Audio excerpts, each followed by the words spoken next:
Here we go, though, into Pick and Ban for game number 1. This is our brand new Pick Ban graphic, similar to those that have, evolved overseas. However, I like our iteration of it. It's very clean. Big fan. As like our T1 will be starting off on our blue side, like we were talking about, and Syndra will cop that first ban. Syndra actually being banned away is actually quite a lot of respect. It's definitely something I like to see. Taliyah now also being banned away. So I wonder if Korea is actually going to keep something that we saw happening inside of the Kespa Cup as pretty much a mainstay, where blue just targets the enemy team and red targets traditional meta. Now we're getting Rek'Sai and Elise banned away, so I'm already not feeling... There's a lot of sinners that have been removed. So that might be good news or bad news, because Damwon looks to be putting a lot of emphasis on Cuz's pickups. His 3 most played in solo queue this season so far have been Lee Sin, Elise, and Rek'Sai. So Lee Sin could just be the next ban, and then we'd be looking at so many power picks available. It's Akali that's taken off the board, thank goodness, because she's so extraordinarily strong, is the most banned champion in every other league at the moment.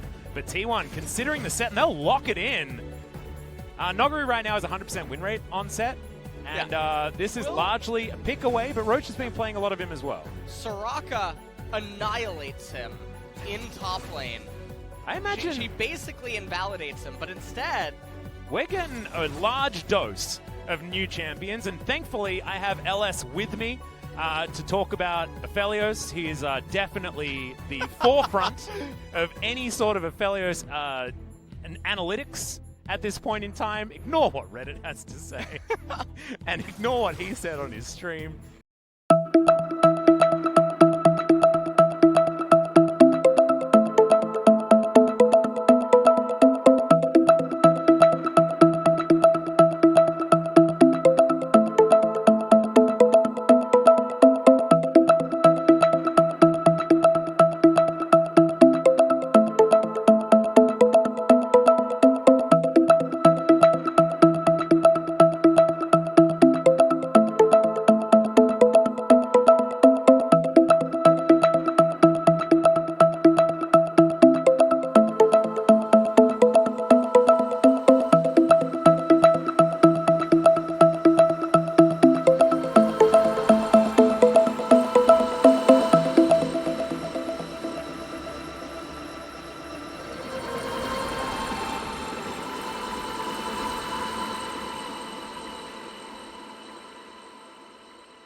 Very comfortably, at least in 2019, very comfortably pick a multiple AD lane situation if they have something like an Elise or a Gragas. They feel like, magic damage jungler of this nature is enough to make it all right to pick only one damage profile from your laners. Often is the case with what they think. I don't know whether it's necessarily the best choice, but still could certainly come in here as that Thresh has been banned away on T1 side, and now Damwon with their first pickup in the second round. Braum is going to be locked in. So here's the big question. Does a mage support? No. Nope.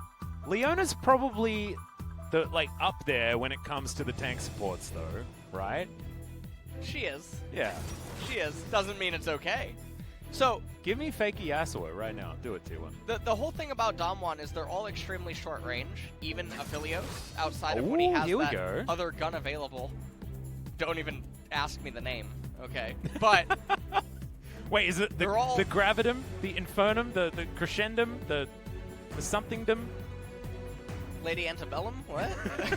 Where are we going? Coronium? No. That's not allowed here. That's not allowed. That's not allowed. No. Yeah, they stopped that at the door here. They did. They stopped at the door well and So, truly. Leona ends up coming in as a means to get solely on Aphelios, I'm assuming, but also because she's the best, well, she's arguably the best tank support inside of the meta right now. But Damwon Gaming had really clear weaknesses inside of their draft by R4, and the way that T1 ended up responding to it was just a handshake, straight up fighting and straight up aggression of that sorts. And so they have this very wonky combo-y type of team composition that now has to engage onto Damwon. Because of the rumble in the mid lane, Gragas not going to get as much value by building Pure Glass Cannon.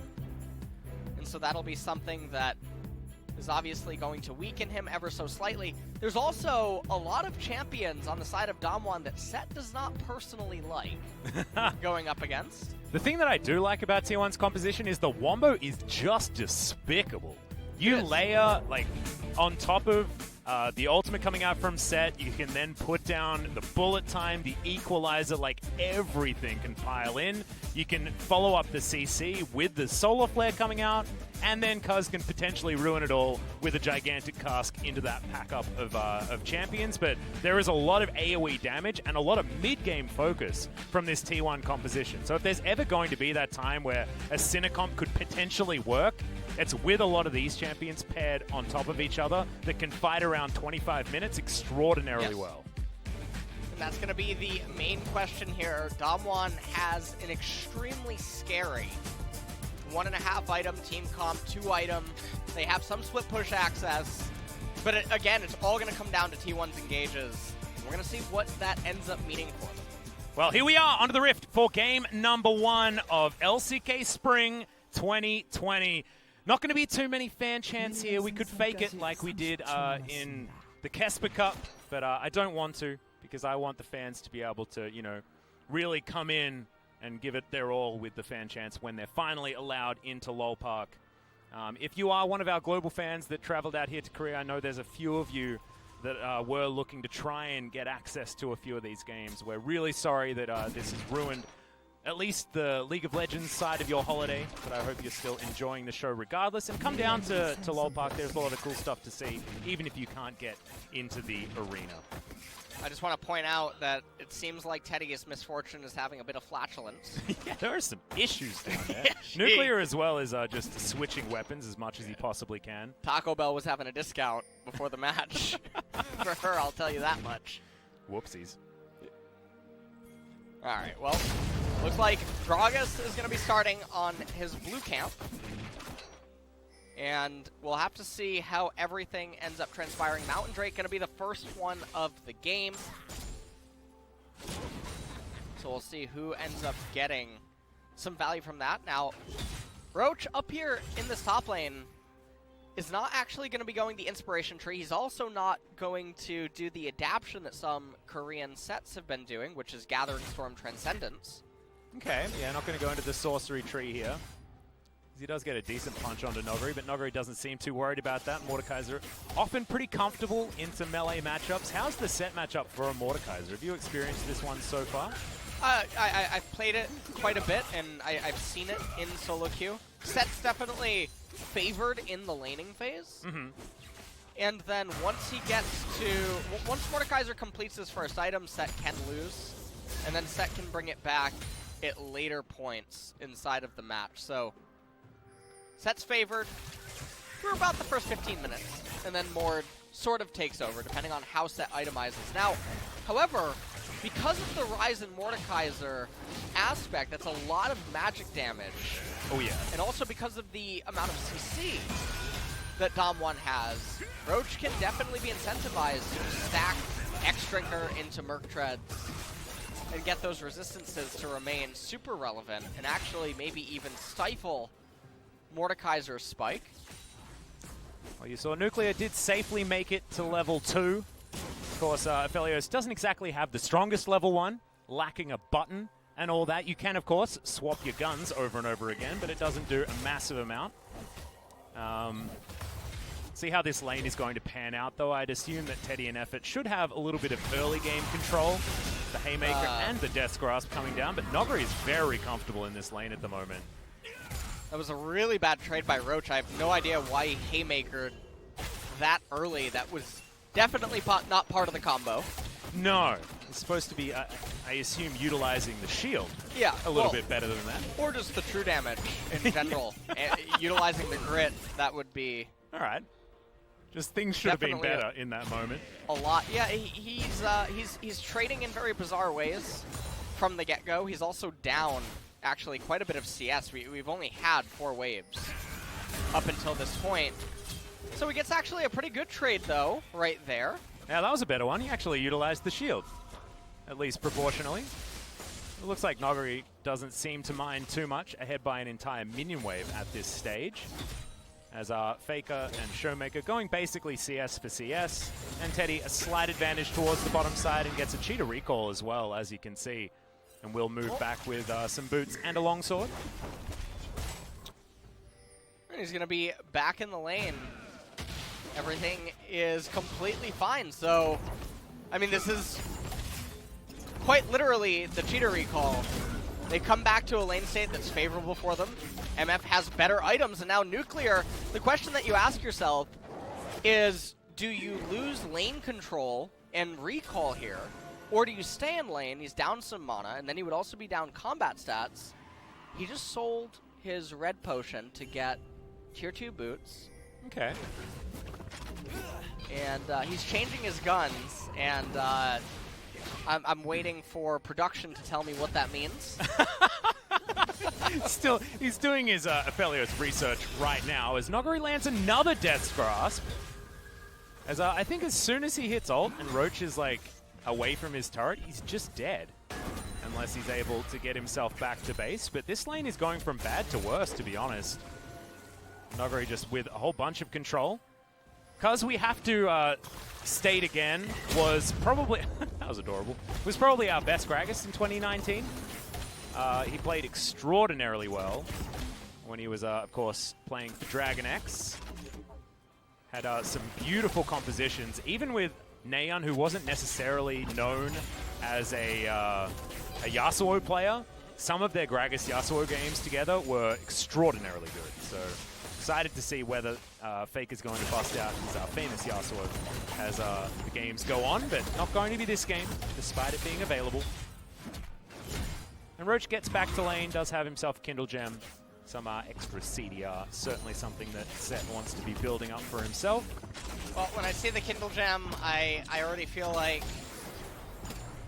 I'm not going to be very happy about this one, Alice. That is definitely signifying a Black Cleaver. Hey, that allows him to be the most utility-focused a Set can be. I'm okay with it.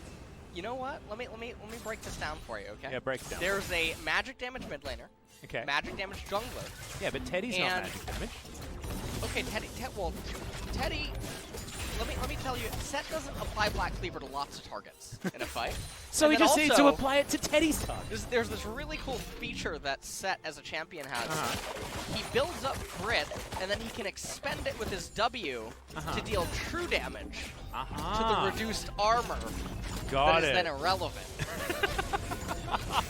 You like that? You see yeah, no, I like that. That really combos very well. Sort of like the idea of Black Cleaver on Yasuo. It's very good. Really not great at all for like multitudes of reasons. Okay, so that's not so good. Let's see whether Roach is going to be able to pick it up for item number 2, you know? He gets a mulligan. This is the first game of the season.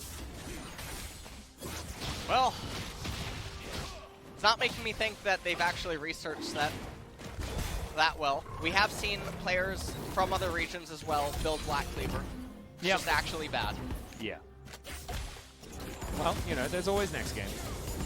There's Teddy just trying to clean up some of these minions as they head towards the turret. He's going to continue to hold on to that minion lead as Faker does find himself the Harpoon. As the first Drake is going to go over to Canyon. Very comfortable solo there for the Lee Sin, but he has fallen down a few camps.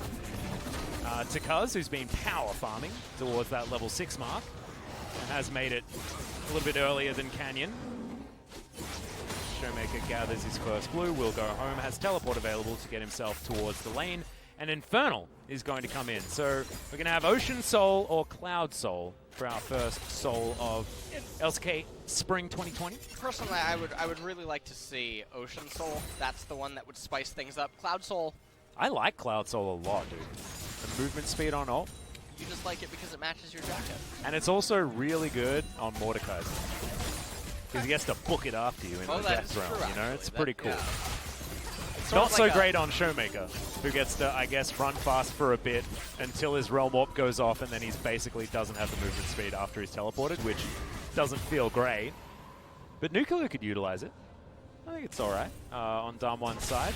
T1, of course, can utilize it very well, especially Faker, able to throw down the Equalizer and then chase after anyone with extraordinary speed. Effort as well, as engage power will be heightened. But I like that both of these compositions to start off our season have very different modes. I feel like we're looking at a Damwon that wants to try and scale and a T1 that wants to find the mid-game fight. But it looks like Damwon are looking for it first. That's a disengage Equalizer as Hoyt's still going aggressive. Finds one of the knockups there onto Effort as the Death Grasp comes back. Good flash comes out there, but Effort very close to getting stunned. The barrel for the slow is good news as Effort gets into the brush, but I think he's just given himself up for the Ghost, as T1 will suffer a first blood loss with their support being left to the Wolves. Yeah, I have no idea what Effort was just doing. He Zenith bladed in, but it didn't look like he was on the same page as the other T1 members. I'm just going to take a look at it. They're doing Scuttle Crab, and then Faker wants to clear the control ward, and also, Cuz just used some abilities. Faker almost had his Rumble Bar completely full as well. This was just very peculiar. I have no idea. And Effort why walked Effort back did to that. get a stun onto Noguri as well. I feel like if he had have just kept walking down, it might have been a better story for them. But slightly odd. First blood to come down here, but will be in favor of Damwon. And that is not good news for T1 fans. They want to be trying to own this mid-game as much as possible, but I feel like they still spike a little bit later as far as when we get to these skirmishes where you can utilize these AoE ultimates. Nuclear throwing down his Severum there, trying to get a bit of extra damage. There's a bunch of those, what's that one called? The basically melee boomerang gun? Can we just call it boomerang? That helps me. It's Crescendum. There you go. I have a cheetah little thing here because I mean, I feel like every commentator's worst nightmare is basically Aphelios because he has like so many nuanced names Not of Captain stuff. Flowers. No, Captain Flowers is just extraordinarily good. That's Captain different. Flowers. I'm an old man, remember? I don't have much of a memory left. Yeah, I mean that's fine. Yeah. You know. I'm using the boomer excuse. Is that worthy? Is that okay? I definitely think it is. Yeah. All right, nice. I can respect it. Sometimes it's good to be a boomer. Well. I like to think. T1 still hold on to a slight gold advantage, though. It's just because they've been farming out a lot better. You can see Roach able to actually utilize Noguri, spending some time in the river. Noguri did get the first blood, so he will still be ahead in gold, but the CS gap has certainly been alleviated as Roach moves towards that Black Cleaver that you're looking forward to so much. Now Cuz is going to find Damwon doing Shelly. Everyone is... Oh, can he actually get it? He does! Steals it away and body slams maximum range. Maybe a little bit off time there as Cuz did get himself out, but that was a massive head crack coming through from Roach as now Noguri gets flashed out of the way of his Q. I don't think he'll have enough damage as somehow Effort picks up the first kill of the fight off in the back line, grabs it with the Ignite. No, doesn't even need to use the Ignite. Just bops him with an auto, and T1 steal away Shelly and grab themselves 2 kills. That is going to get you right back in the game. And so this was actually almost kind of like a mini game of chicken where neither team would realistically be able to start the Rip Herald without the other starting it first, and then they would just have to come over and collapse. And because Canyon felt compelled by a cosmic force to do it initially, he thought that he wasn't on a ward. Roach had just placed one a few seconds prior, and T1 were able to collapse and make that happen. And so all of a sudden we finally have a gold lead that is on the side of T1. Well, I mean, they had a gold lead before this, actually. It's now propelled itself about 1,000 gold forward. But they were able to give a bunch of plates also over to Faker in the mid lane as well, meaning that that turret is now missing a bit of that defense. And we'll see whether they can crack that open, because for this composition, they want a wide open map as much as possible. We just take a look at it, and Gragas, he gets the steal with the cast. Roach comes in with the superplex onto Nuguri. And then right there, Effort actually landed a beautiful solar flare, avenging his death from earlier, as Mordekaiser eventually was made quick work of, despite trying to bring Set into the Shadow Realm. Yeah, and I think he could have used that one on Cuz a little bit earlier to deny the steal away of Shelly there. Of course, some of what we see Mordekaiser utilize the most for in pro play is to just get junglers out of any sort of smite contest so that you can guarantee objectives. That wasn't on Nuguri's mind. He was trying to win the next subsequent team fight instead of wanting to do that one. Maybe just thought that Canyon would be able to lock that one down comfortably himself, but unfortunately not able to happen, and also was punished for it afterwards. So T1 now firm control over this game. I say firm, 1,000 gold lead, and a Drake disadvantage isn't necessarily the firmest control, but still feeling pretty good. Vision, as you can see there, Hoyt is going to be winning out, but otherwise it's all about T1 for Vision score. T1 now going to pick themselves up an Infernal Dragon, and then we're going to get the real prize, which is... If we start the 2020 season, we do. We get Earth, Wind, and Fire. Love it. Love it. This is my favorite array of Drakes. And also, now we get to see what I was talking about with the extra movement speed on a lot of these champions after they utilize ultimate abilities. I want to point out to you about how the Cloud Drake symbol looks like a silhouette for a rooster. It does a little bit. Right? Or a cockatoo if you're in Australia. Exactly. Yeah, and it needs to be yellow. You pointed out earlier that the Ocean Dragon looks like a Plesiosaur. Yeah. So Plesiosaur, I believe, is the one. We're learning what their evolution is coming from. Uh-huh. So. The Plesiosaur, for those playing at home that don't know their dinosaurs super well, it looks like the Loch Ness Monster.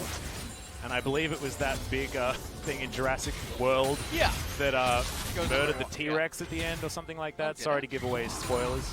It was one of the dinosaurs, and he just came up and ate it. As Roach is just punching a whole bunch of these minions. We'll clear out this minion wave very comfortably.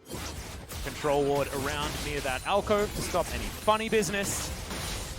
And T1 just happy to play this one out. They've in fact got the game state to a pretty decent clip for themselves, and now able to play around objectives as they move towards their power spikes. Leandries has picked up the first item here for Faker.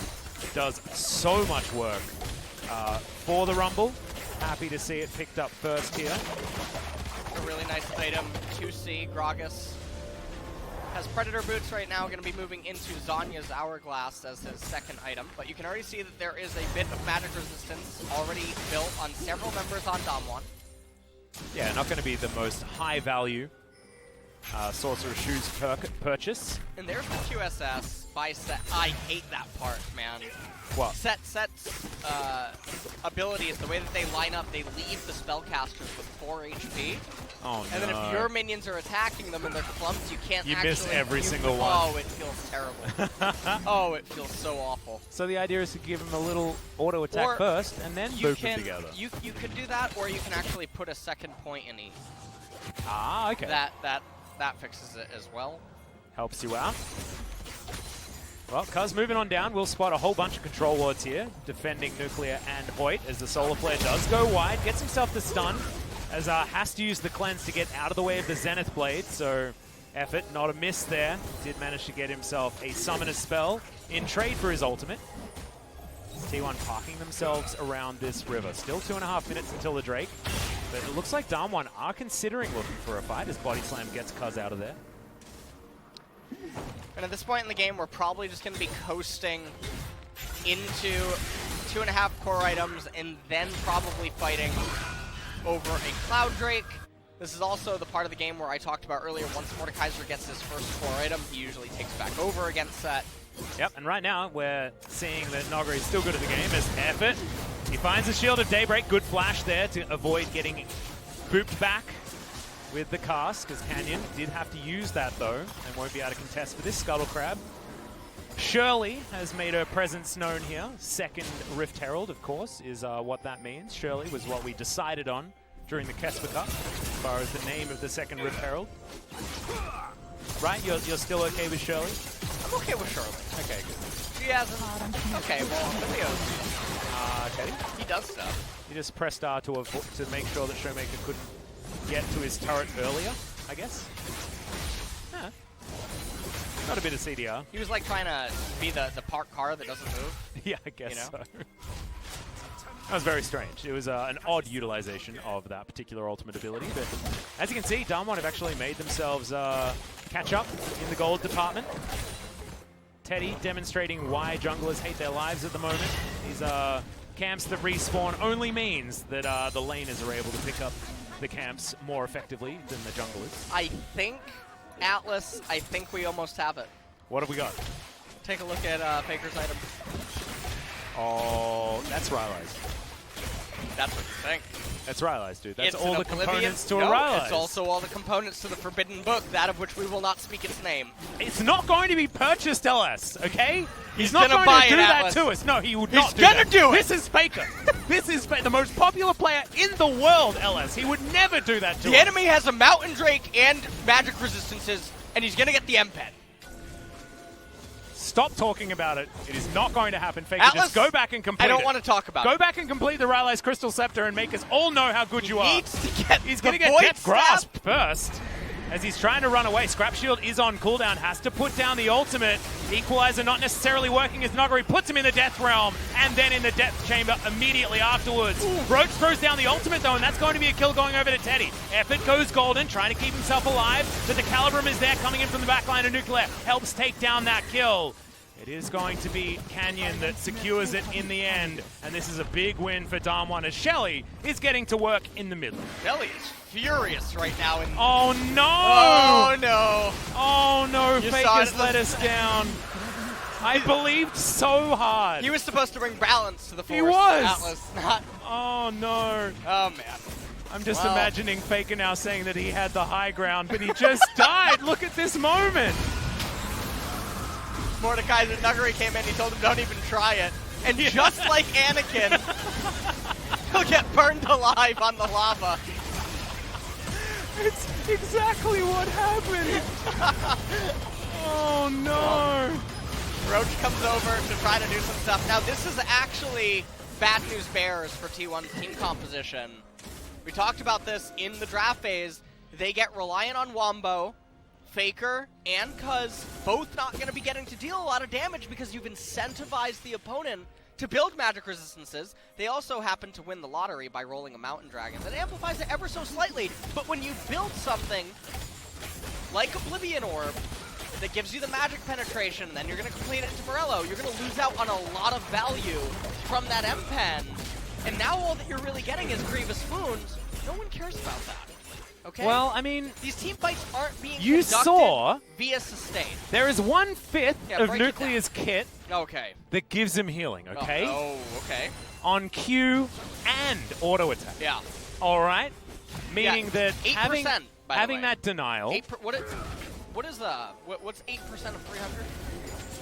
a rather small number. Yeah, thanks. But it is still a number. Okay. Is it above 0? Yes, it is. Therefore, Morello doing something. As Severum trying to get What? work done onto Teddy, but he just boops him. Good night, sweet prince. Nuclear's not going to try that one again. What? She hit him with the coronavirus.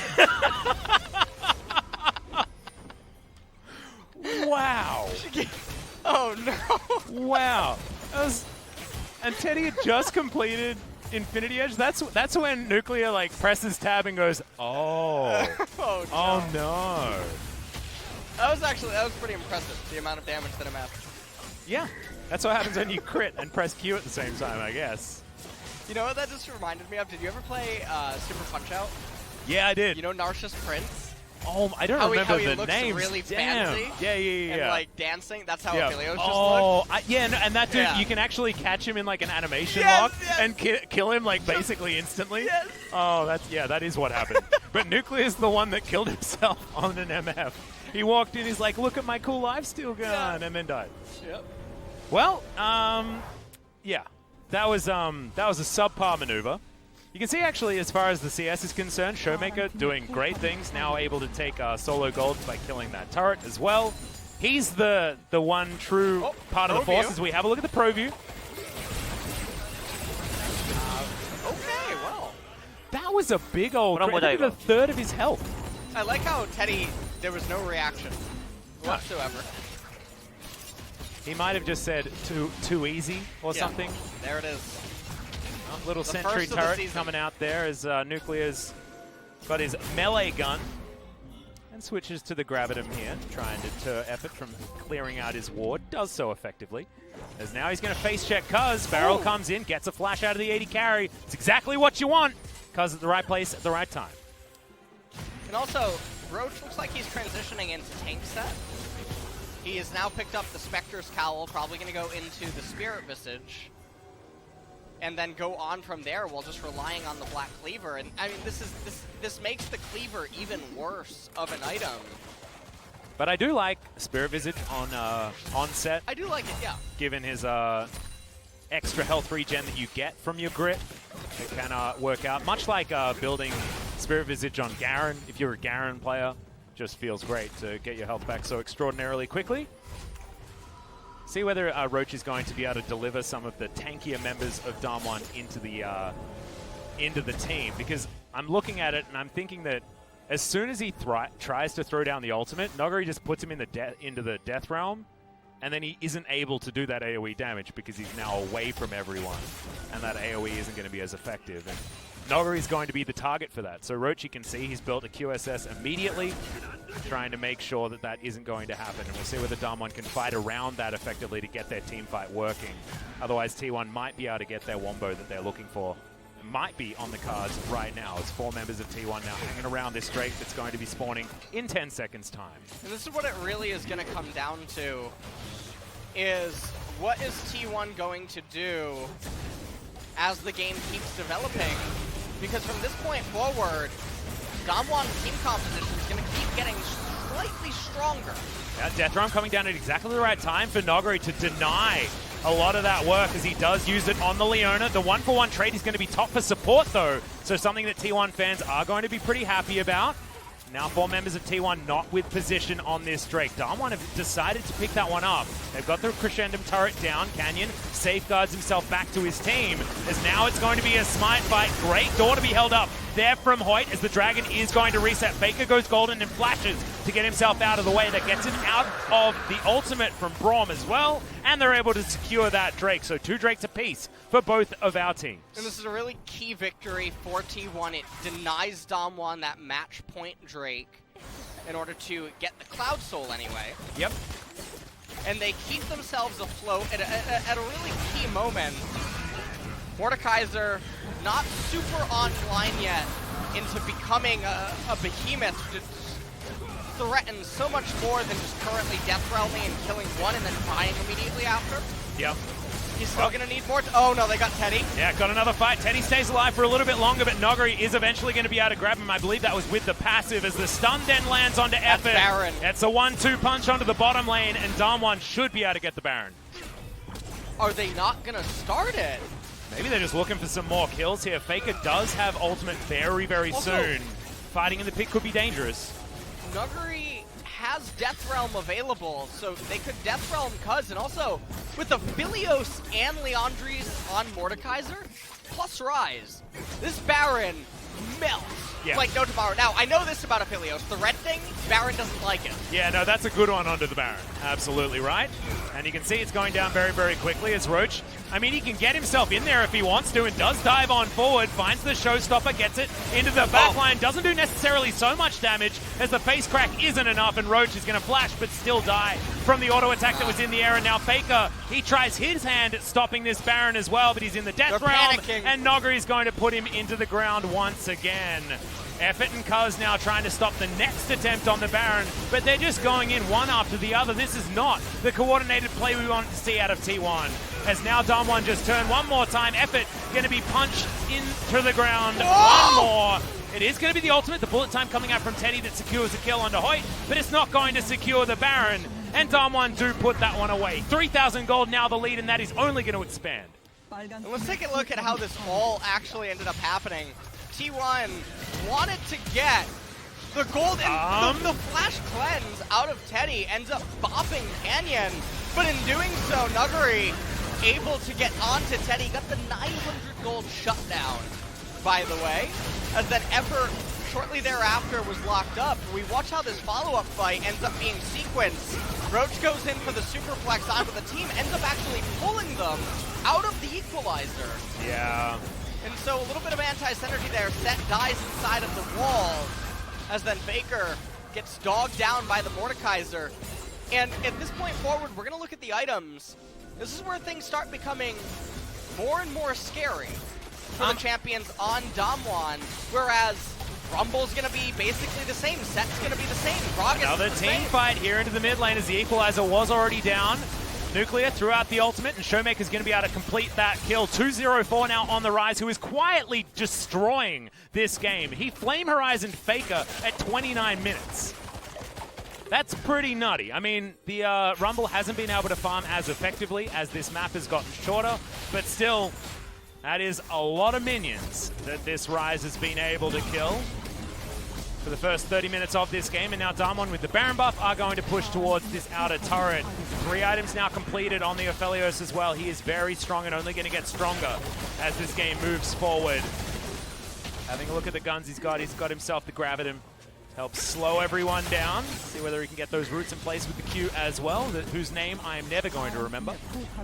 Showmaker just grabs himself a red buff because he may as well. He's got to keep getting these minions to stay at least 100 CS ahead of Faker. And I feel like this is the Showmaker that we saw at Worlds, not the Showmaker that we saw in the LCK playoffs. Yeah, and I mean, right now, Damwon are just in such a commanding lead, and it's because 4 champions on the side of T1 have peaked. Oh, essentially, they have... Yeah, I mean, that last team fight that they lost is the fight that they were supposed to win the game. Right, that was the saving point was at the Dragon where they can try to stabilize the game. Right here, again, they panic, they try to go in on Aladios, and then he just has a lot of answers. Yeah, he does. He's got a lot of everything. And actually had Gravitum ready there as well with, I believe, the Crescendum also, so he'd stacked up all of the little chakrams and then able to utilize them with his other gun is a pretty cool feature that you have, especially given added damage to a slowing auto attack. Not a lot Ever could do. As now he's going to face check Nuguri. Death Grasp comes in and good night. Leona, Cuz wants to help, but I don't know whether he's going to be able to as he throws in a barrel at the last second. Isn't enough to help anything, and Damwon retain control of this game entirely. And so now this is a really uncomfortable spot if you're a T1 fan. Everything will come down to Teddy, pretty much at this point. And now Gragas actually, I want to correct myself, he actually did become a little bit stronger. He actually purchased a Void Staff. I like it. He was building towards that. I like it too. It is necessary. You're able to use that in conjunction with the flat magic pen to had he built legitimize it. I might have left the desk. All right. Yeah. But I'm Imagine here. it. I'm here. But what about 4th item Morello? He still has time. He still has time. Don't you worry. Oh no. Just get as much magic penetration in every regard that you can possibly find in the game against a team that's stacking a fair bit of magic resistance. That's his theory. Nuguri is just gigantic right now. He has himself an Oblivion Orb for some reason as well, just to add to some of that flat magic pen that he did not need, especially not against Adaptive Helm that Roach has already picked up. Quite strong against Mordekaiser with his stacking passive magic damage. Yeah. And Nuguri now also with the quite luxury purchase of the Nash's Tooth. Just going to be doing a hell of a lot of damage. Realistically, Nuguri should actually sell the Oblivion Orb and pick up Void. Yep, But I agree. I think that he wants to just complete Spellbinder or Death Cap rather than do something like that. And If he can these complete spots are Death Cap... always, Sorry, you go. well, these spots are always the most interesting because it really does become math equations combined with applicability. And also when you want to fight as well, because if he needs to have a power spike now, Yes. then and he can't complete something like the Rabbidan's Death Cap, then maybe he does have to think about selling something Selling to either get as right. powerful as I possible. mean, or even buying Morello. The Forbidden Book. Well, to be perfectly honest, there is a way that is going to be the best option as far as getting as much bang for your buck is concerned, given a specific moment. I believe when I was co-streaming LCS, I could just tell when someone recalled, based on their last recall, that not enough CS had been acquired, game timer, etc. They purchased Morello for a fight that needed to take place, and that was going to be the best bang for their buck they could get at the time, even if the item itself wouldn't be super ideal. So, Rumble, he has picked up the Zanya's Hourglass, but this means that Faker is 6-7 minutes away, depending on how much gold T1 is willing to actually allocate towards him, to another core item. Potentially even longer, again, depending on how they want to allocate gold. But if you're T1, you do want to put everything into Teddy right now, because MF is going to be the one that can actually still try to single-handedly carry this game. And T1's starting the Baron, and this looks like in solo queue when the AD carry is really mad. Yeah, and they did that with a control ward in the back of the pit that they didn't clear from Damwon. So they were never going to stay on that particular Baron. As Shomek has picked up a pretty cool hat. There's the Forbidden Book that Nogri has put together, but as you indicated before, if you're going to fight around Baron number 2, you need as much gold spent as you possibly can, and Nogri couldn't quite afford the cool hat. Well, so he didn't have a blasting wand in his inventory, which means that he just spent 1,400 gold. Yeah. So, had he sold one of the 2 items, can probably, with excess gold, avoid Void Staff. So well, I'm not impressed. That's probably true. Not impressed, Dallas. Damn, I was trying to make excuses. I know that you're the glass half full guy. I am the glass half full. You know, my glass is, well, it's not here. Yeah. You left your glass at home, and it's very dry. It's actually quite dry here in Korea because it's so cold. It is actually, yeah. Snowed for the first time yesterday. It was very, very cool. Oh, it hailed up in Incheon. Oh, really? No, it was snowing where I am. I'm very, very happy. I missed Clear has his sniper rifle, finds Teddy with it, shoots some chakrams there as well as Canyon goes golden. Effort now looking for the stun. That's a great boot back as the bullet time flies on top of a glowing Hoyt. He did go golden for the right time, but isn't able to escape as Roach punches him in the face. Canyon now can't get back into this fight, but Nogri, he certainly can. He's got a giant health bar, and now he's looking for more, but he gets thrown in to the rest of his team, and oh no, Canyon executed by his own player. As now Cuz, he can go golden a couple of times, I believe, but no, isn't able to. Nah, and it was already broken, was the extra stopwatch. It's a 2-4-4, and it's only Teddy that's able to try and stop this inevitable Baron, but it looks like Damwon are looking for the finish. Teddy has to be really careful right now. And honestly, I mean, Aladios just walking at him, it has to be really scary. Are you referencing the Pokemon Latios while you're talking about it? Oh, no, it's Aladios. All right. Well, that's a Realm Warp, and that's a Death Chamber potentially for Teddy, but he does QSS immediately, and Nogri didn't have that one available, but they get underneath these turrets and should be able to take them down. Effort is respawned as Death's Grasp might have been the death of Nogri unless he didn't have his flash available, was able to use it. Nuclear misses his ultimate there. Severum trying to get himself some health back, walks out of the bullet time. But we see how this story goes, and it's Teddy just destroying the opposing AD carry. Now looking for Nogri, gets himself his shield back. Death Grasp sidestepped nicely, the door put down, and then able to just grab the Mordekaiser out of the air. I don't know whether that ult is going to be enough, but Teddy doesn't get the double up, but will be able to get the final kill in his triple to save T1, at least in this instance. I mean, they're going to get the Baron for sure. And are they going to send one person or 2? Yes.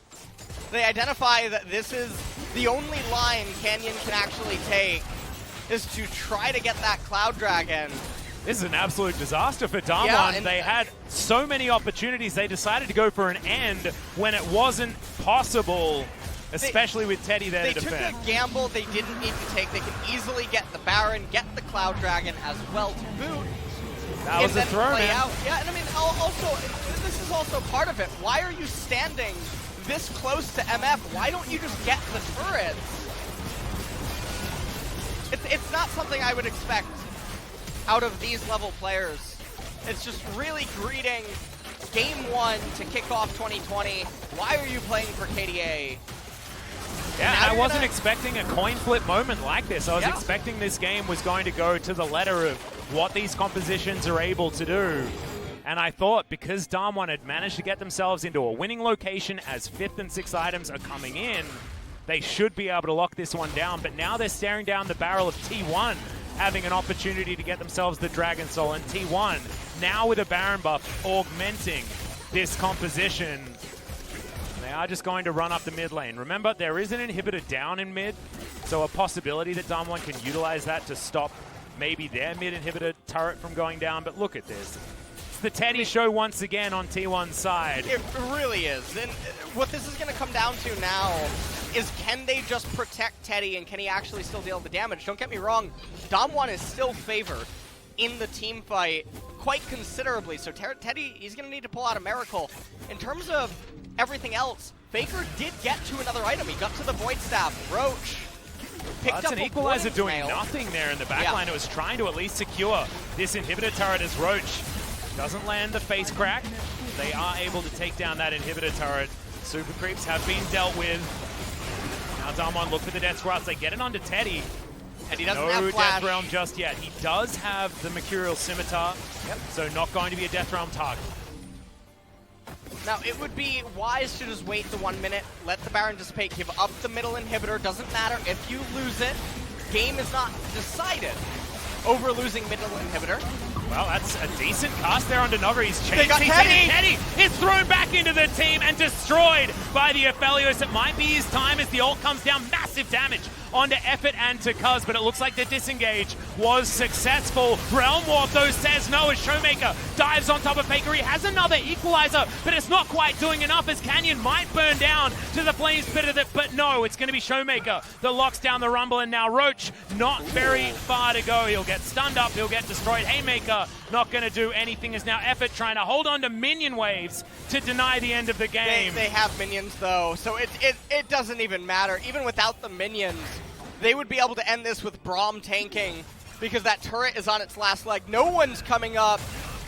Yeah, backdoor bonus not going to be enough here, especially not with Aphelios, as Cuz, he knows it. He's going to throw his life away, and Damwon are going to take game 1 in this best of 3 series to debut LCK 2020. It was back and forth. I thought Damwon may have thrown it in that last heated engage around the Baron, but wasn't to be had because the counter throw was there from T1. The counter throw was there as well, but T1, they were constantly fighting an uphill battle due to we're the Sith right now. All right, now we're the Jedi. We're back on the side of the light. Back on the light. Yeah. Balance is all things should be. You know, so in terms of what went on this game, T1, they have a really strong 2-item spike on their champions. And they even accelerated, actually, with the early game, getting the plates, getting some of the kills and whatnot. And then they managed to salvage it at the Cloud Drake. But then, eventually the Damwon team composition just sort of comes online. There's no answer to Aphelios, Mordekaiser, etc. And then champions just get stifled on T1. So yeah, and Teddy didn't have flash there, so he wasn't able to scimitar and then flash to get out of the displacement of the kick. So Canyon, beautiful insect to start it off. But honestly, if you're positioned like that, you know what Canyon's capable of in that moment. And just was slight over-aggression, overstep there for a T1 that were desperately trying to utilize their Baron buff. But it just wasn't able to happen. Let's watch as Canyon puts it to work. I mean, we talk about them needing to know that, but damn, sneaking that Q through the minions was just glorious from Canyon. Managed to get in there, do what he did to MF, and like you said, Teddy didn't have flash available. They shouldn't have been posturing like that. Wasn't the end of the world, even if they don't get the inhibitor. Either way, actually, Damwon can either concede it, or even if SKT get it, again, it's not the end of the world, so why are you positioning like that? Yeah. Game number 1, the draft plague that I was worried about coming into this series for T1 seems to continue. It seems to be very real. Having a look at the goal difference here, it was basically what we were expecting out of both of these teams. You can see T1 with a slight advantage as we headed towards the mid-game, but then it was all about Damwon. They had some hiccups, but otherwise things did work out based on what these compositions should have been capable of. I think it was beautiful watching Noguri playing the Mordekaiser. He really did hold on to this game, much like we were expecting Noguri to be able to, certainly showing that he is part of our dynamic trio of top lane talent. Used to be 4 players, but Khan has left us for the LPL. The LCK Hydra is what we'll call it now. There you go. Very the Hydra? The Hydra. The 3-headed Hydra? I think I get it. You Okay. like that? I'm okay with, We'll go with that. Hydra. Yeah. Okay. Okay. Well, ladies and gentlemen, that's going to do it for game number 1, but still plenty more LCK action coming up as we try and conclude this best of 3. Can T1 fight back against Damwon Gaming, or will it be a Damwon 2-0? We'll have to find out after the break.